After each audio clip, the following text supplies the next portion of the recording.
तो आप देखो विश्वामित्र महामुनि चले और उन्होंने कहा कि अब हम जाकर के महाराज दशरथ से मिलेंगे। दशरथ के पास जब पहुंचे उन्हें मालूम पड़ा कि महाराज विश्वामित्र आए हैं। तो विश्वामित्र महामुनि के आने पर, बैठ जाओ भाई, देखो शोर न करो, बैठ जाओ, शोर नहीं करो, शांति से बैठो, सब जने बैठ जाओ शांति से। तो विश्वामित्र महामुनि के आने पर महाराज दशरथ बड़े प्रसन्न हुए। उन्होंने कहा कि देखो, मगर कुछ लोग को डर भी लगा। क्या है, हरिचंद्र के समय आए थे ये, वही तो महाराज आदितने हैं, और अब रामचंद्र आ गए। तो ऐसा ना हो कि चंद्र को एक बार डोम के यहाँ बेच गया था, दूसरे चंद्र के पीछे विग्रह न बन जाए। थोड़ा ये डर भी था कि ये रामचंद्र के पीछे पड़े थे और या हरिचंद्र के पीछे पड़े थे, रामचंद्र के पीछे न पड़ जाएं। अच्छा, बड़ी खातरी भाई, बहुत पूछा गया महाराज क्या चाहते हो। उन्होंने प्रस्ताव किया, राजन राम लखन जो दीजे। महाराज मांग रहे हैं आपके सामने, हमारे यहाँ याचक लोग भी हैं, याचक लोग जो हैं वो याचना करते हैं, हमें कुछ दो। मगर सच्चा याचक कौन है? देखो, सच्चा याचक वही है जो दाता हो। दाता ही सच्चा याचक है, मेघ ही सच्चा याचक है, जो याचना करने के बाद, जल की वृष्टि करने के बाद एक बार फिर निर्मल हो जाता है। ये जरूर है कि याचना करने के बाद थोड़ी श्यामलता आ जाती है, परंतु जब आकाश मार्ग में बिनु घन निर्मल सोह आकाशा, हर जन ही व परिहरि सब आशा, और जब फिर एक बार समाधिनिष्ठ हुआ तो कहा वाह, इन्होंने इसीलिए संचय किया था कि सब बरसा दें, इनका संग्रह त्याग के लिए था। बड़े प्रसन्न हुए, अहो वाह। मगर एक बार तो बड़ा डर लगा, ये तो हमारी पूंजी मांगने आ गए। वशिष्ठ जी पास बैठे हुए थे, कहा पहले एक पुत्र आपके यहां नहीं था, आपने याचना किया तो आपको 4 मिल गए, एक मांगा तो 4 मिल गए तो ना नहीं किया, और अब जरूरत पड़ी तो 2 को देना है तो रो रहे हो। तो ये कैसी बात? दूसरे कहते कि हम 4 नहीं लेंगे महाराज, 1 लेंगे। तो लेते समय तो 4 ले लिया और देते समय 2 देने में डर रहे हो, और जिस लिए लिया था उसी लिए उनको फिर देना है। यज्ञ पुत्र रामचंद्र हैं, यज्ञ से उत्पन्न हुए हैं, इसलिए यज्ञ पुत्र तो यज्ञ रक्षण के लिए ही है, काम पुत्र तो है नहीं, इसलिए अब तो देना ही पड़ेगा। वशिष्ठ जी ने समझाया कि महाराज आप जो संकल्प करके चिंतित हो रहे थे कि कन्या कैसे प्राप्त हो, तो वो तो इन्हीं के कृपा से सुलभ हो सकेगी। ये बहुत बड़े महानुभाव हैं, इनमें दूसरे ब्रह्मांड रचने की शक्ति है। बोलो मत, चुपचाप सौंप दो। तो सौंपे भूप ऋषि सुत बहुविध दीन अपि। जरा भी संकोच नहीं किया, और भगवान रामभद्र कितने शीलवान।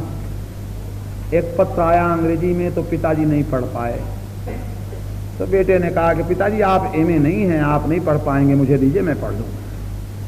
तो पिताजी को पसीना आ गया। पिताजी ने कहा वाकई समाज में इस बच्चे ने ऐसा कह दिया। मैंने तो यहां तक देखा है, रामकृष्ण मिशन में अस्वस्थ अवस्था में था, वहां के महात्मा लोग बड़ा स्नेह रखते हैं। अस्वस्थ हुआ तो जबरदस्ती घींच घाट के ले गए कि नहीं आप थोड़ा आराम कीजिए। एक बगल के खाट पर एक वृद्ध व्यक्ति एक नौजवान की सेवा कर रहा था, और बहुत सेवा करे। सहज रूप से शरीर ने पूछा कि आपके कौन हैं, बहुत सेवा करते हैं, फल लाते हैं, औषध लाते हैं। तो उस लड़के ने कहा हमारे गांव के आदमी हैं। आश्चर्य हुआ कि गांव का आदमी इतना सत्कार कैसे करेगा। दूसरे दिन दोनों जब बैठे थे तो पूछा कि भाई आपका इनका संबंध क्या है, आप इनके गांव के आदमी होकर इतनी सेवकाई कर रहे हैं। तो उस देहाती ने भोजपुरी में कहा के कहला, कहा ये बच्चा कह रहा था। तो उसने बड़े दुख से पूछा कि बेटा हम तेरे गाय का आदमी है कि तेरे माई का आदमी है? हाय हाय, और ऐसा कह के रोने लगा। उसकी आंखों में आंसू आ गए। उनका बेटा बेल बेच के पढ़ाया, जमीन बेच के पढ़ाया, मगर जब एमए पास हो गया तो बूढ़े बाप को कहता है गांव का आदमी। कितने दुख की बात है। मगर राम जी ने एक बार नहीं कहा कि महाराज आप जरा चुप रहें, ताड़का मारी से आप नहीं लड़ सकते, और मैं तो मार के आ जाऊंगा। चुप थे, पिता जो आदेश देगा तो ही करूंगा, मैं नहीं बोलूंगा। चुप थे। जब पिताजी ने कहा नहीं बेटा तुम राम जाओ, मुनि जी की सेवा में रहना, शिष्य की तरह सेवा करना, बड़े सुकोमल हो फिर भी तुम गुरु जी की सेवा से नहीं हटना, मंगल होगा और आनंद होगा। और हाथ देकर हाथ पर सौंप दिया। महाराज दशरथ के ऐसा कोई पात्र रामायण में नहीं है, अपने पितृत्व का आंखों में आंसू लेकर दान दे दिया। सौंपे भूग ऋषि तो बहुविधि देहि असि तुम मुनि पिता। ये लीजिए, आंख का जल और पितृ का भाव दोनों लेकर विश्वामित्र के हाथ में दे दिया। आप आज से पिता हो गए और मैं तो सामान्य व्यक्ति हो गया। अपने पितृत्व का कोई दान कर सकता है, कभी नहीं दान कर सकता, मगर अपने प्राण को भी एक दिन दान देना उसने जाना। जो एक दिन पितृत्व का दान कर सकता है वो अपने प्राण का भी दिन दान कर सकता है। मदर थे त्यक्त देही का भगवान राम भद्र घबरा रहे थे। एक दिन अपने प्राण का भी ध्यान तो लेकर के उन्होंने दान कर दिया। तनु परिहरे राम विरह जी, राम के विरह में जिन्होंने अपने प्राण का संकल्प कर दिया। देखो, दोई के लिए ऐसा कहा गया, या गोपियों के लिए कहा गया, या भरत जी के लिए कहा गया, बीते अवधि जाऊं जो जियत न पाऊंगी। आंखों के जल से और हृदय को स्वच्छ करके और हाथ में जल लेकर दान देने वाले क्वचित पात्र रामायण में हैं, तो दशरथ महाराज ऐसे ही पात्र हैं।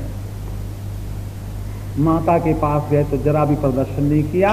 जननी भवन गए प्रभु चले नाई पदतीज, माँ से कही नहीं कि हम जा रहे हैं महामुनि जी के साथ, नहीं तो माँ एक बात रोकती, बेटा मां न जाओ।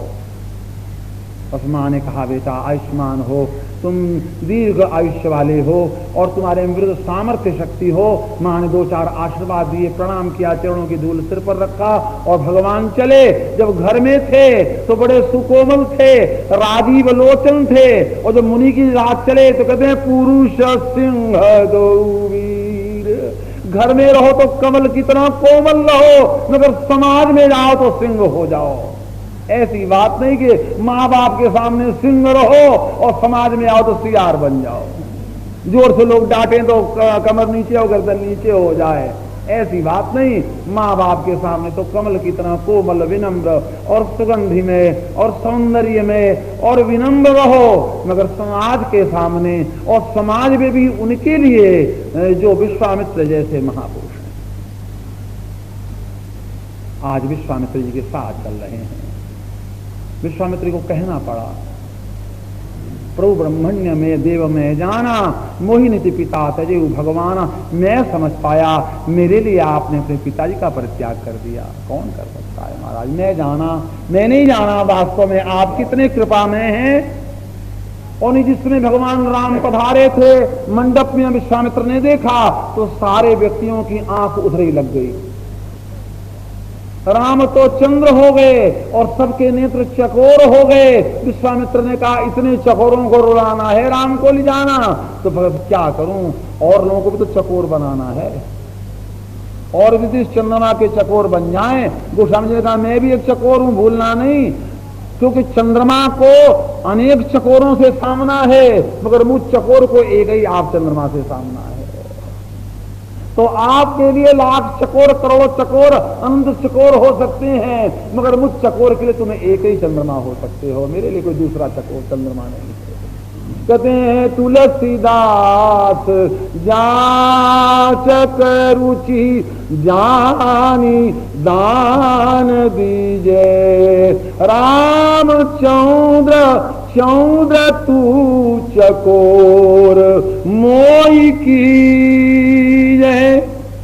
आगे आगे चले भगवान जो चले तो बड़ी छोटी सी धनुइया, बड़ा छोटा सामान, बड़ी छोटी सी पन्हैया, बड़ी छोटी सी पगड़ी, बड़ा छोटा सा मुकुट, और कूदते भय फानते भय, पेठत सरन शिला चढ़ी चितवत खगमृग बन रुचि राई। विश्वामित्र जी घबराए, ये क्या हो गया, तो सारी आफत में साथ ले आया, क्योंकि बाल लीला हो रही है। महाराज ये पक्षी देखिए कितना अच्छा बोल रहा है। अब दोनों भाई इधर दौड़ पड़े, अरे भाई राम लला तुम इधर आ जाओ। महाराज देखिए इस तालाब से कितना सुंदर कमल खिल रहा है, हमें तोड़ना कर, तो तालाब में नहीं घुसना, तुम यहाँ आओ यहाँ आओ।